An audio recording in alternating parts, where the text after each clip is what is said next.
I'm going to talk.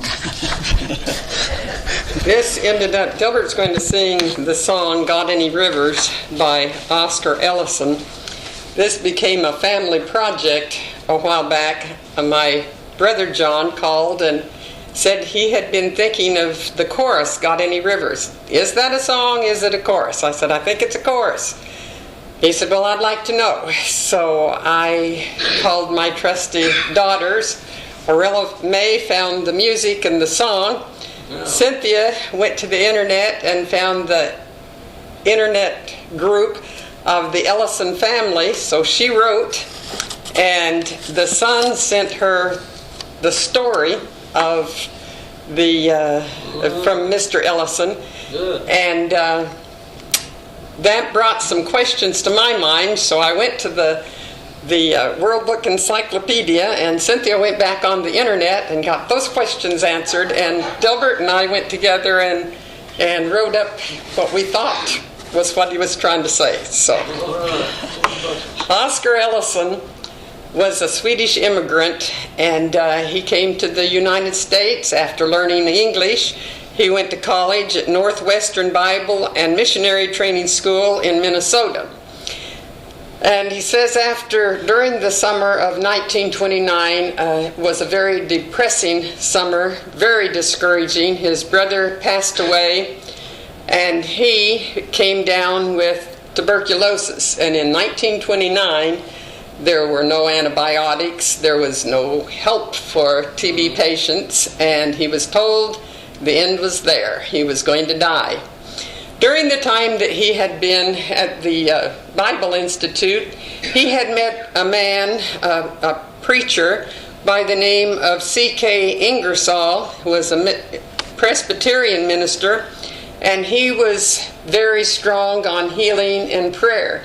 So Mr. Ellison asked that he be contacted. He came and prayed with Mr. Ellison, and as a result, he was healed. Good. 9 years before all this happened, something was happening in the United States and Central America, and had to do with the story of the song. The Panama Canal was opened after years and years of hard labor and very discouraging results. I found it very interesting to find out that way back in the 1500s, Balboa suggested connecting the two oceans. And since then it was back and forth. But in 1920, President Woodrow Wilson formally opened it. During the time, of course, they had to find out what caused malaria and yellow fever and get that taken care of before they could do much. But the encyclopedia said the biggest job they had was shoveling through the hills themselves. They were made out of soft volcanic material, and they said that it was just like shoveling through hills of grain, and that gave me some imaginations. The construction company that was responsible for that developed a chant to keep the morale of the workers going. And as they worked, they chanted, "Got any rivers you say are uncrossable? Got any mountains you want tunneled through? We specialize in the WHOLLY, wholly impossible, doing the things that no man can do." After the healing, Mr. Ellison felt inspired to change a few words and put music to it and have a gospel chorus. For many years, it was just that. He introduced it in North Minneapolis, and before long it was known throughout the nation. But he just left it at that until World War II came along and another incident happened. A man by the name of Dick Newts was going to school. He was from Oregon. He went to Bob Jones College at that time to become a minister. And Uncle Sam had other plans for him, so he became an airplane pilot in the service. One Sunday, he was flying over the training field at Stockton, California, and he was waiting for the control tower to give him his signal to come on down to to land. And as he was up there, he started singing, "God, any rivers you think are uncrossable." What he didn't know was that his mic was turned on, and he was broadcasting to the control tower. The control tower didn't know. They had all their speakers opened, and they were broadcasting to 5,000 young cadets on the ground. Before long, the control tower called out and said, "Listen, Dick, if you're wanting to start a revival, you better come down to earth." And so he came down to earth, and 5 young men were there to be saved at that time. Mr. Ellison says, "You think that's strange?" No, it wasn't strange. The answer was simple. That Sunday afternoon, Dick's mother was praying for her son. And she said, "Would you please use him now to find some soul for you?" And God answered prayer. A little later, Dick was killed in the service for his country, but God wasn't through with him. God wasn't through with the story. A friend of his went to a Gideon convention in Modesto, California, and told the story. It was put in the Gideon magazine, and of course later several religious magazines and articles wrote it up. Before long, Mr. Ellison was getting letters from almost every state in the Union, he said, and they were asking, a lot of the people were asking for, quote, more of the story. They thought that there was verses, and they wanted the whole song. And God inspired him to finish writing the whole song, some 20 years after he had written the first, or at least 10, 15. Later, and he dedicated this to Dick Newt's mother, the rest of the song. Later, an evangelist was talking to him, and he said, "That song meant something special to me." He was living in Western Washington. He was an evangelist. He was asked to go over to Seattle, Washington to hold a revival, but it was in the wintertime, and there was a difficulty. The Cascade Mountains run right between eastern and western Washington, and I thought I knew, and I did. Mount Rainier, Mount Baker, and the famous Mount St. Helens is in that range. It's not as rugged as the Rockies, but it's rugged, and they have bad storms. A bad winter storm came through. All the roads were pronounced impassable, couldn't do anything about it. The evangelist and his family prayed, and they felt that God wanted them to go ahead and go to the revival. So they obeyed. They started out, and as they got to the pass, the evangelist's wife started the family singing, "God, any rivers you think are uncrossable? God, any mountains you cannot tunnel through?" Yeah. And God sent a Chinook wind, and they went through the mountain pass on time.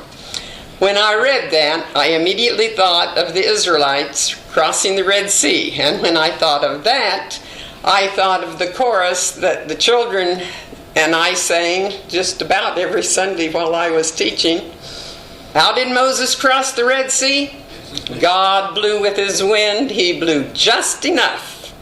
And in the song, and through the sea, and I thought, and through the mountain, God made a way. And that's the way they got across. Mr. Ellison said, "To God be the glory." I'm going to try to sing this. It's a little bit catchy and a little bit different, but I just heard it about a week ago. So the chorus I've always heard, but the verses are a little bit different.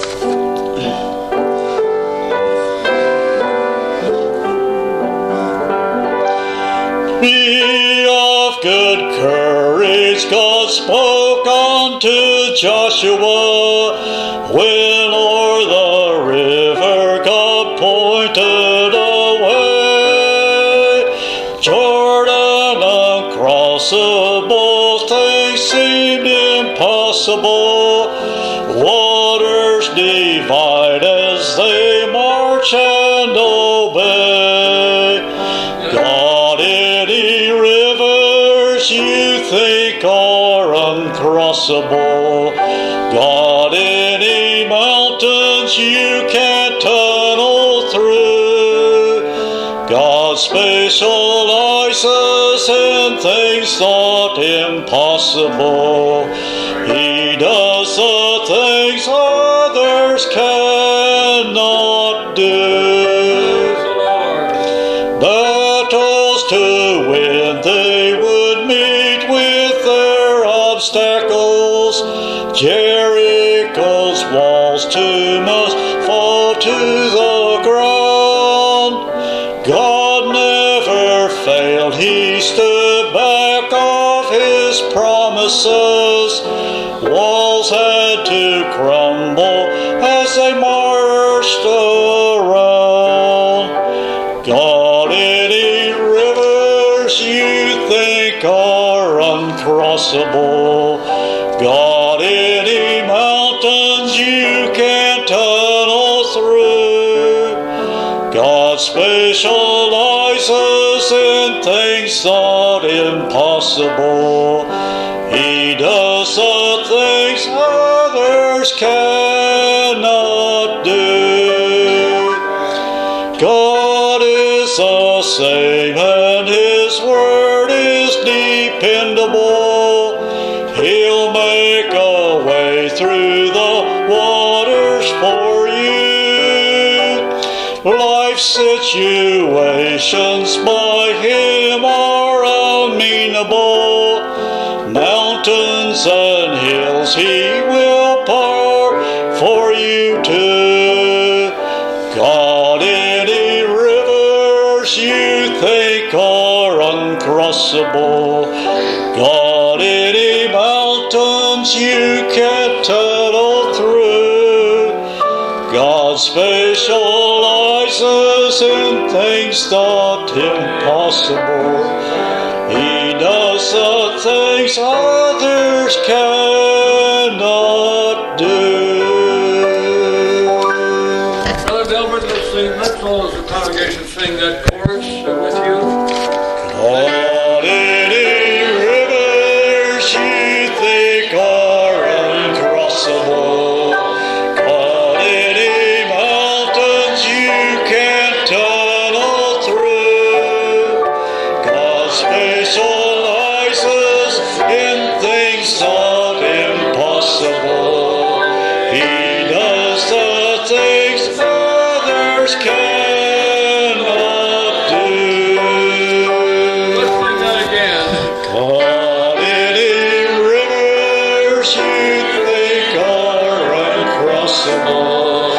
God, any mountains you can't tunnel through. God specializes in things thought impossible. He does the things others cannot do. Praise the Lord. Thank you, Delbert. Man may think they can do the things, but they can't do what God does.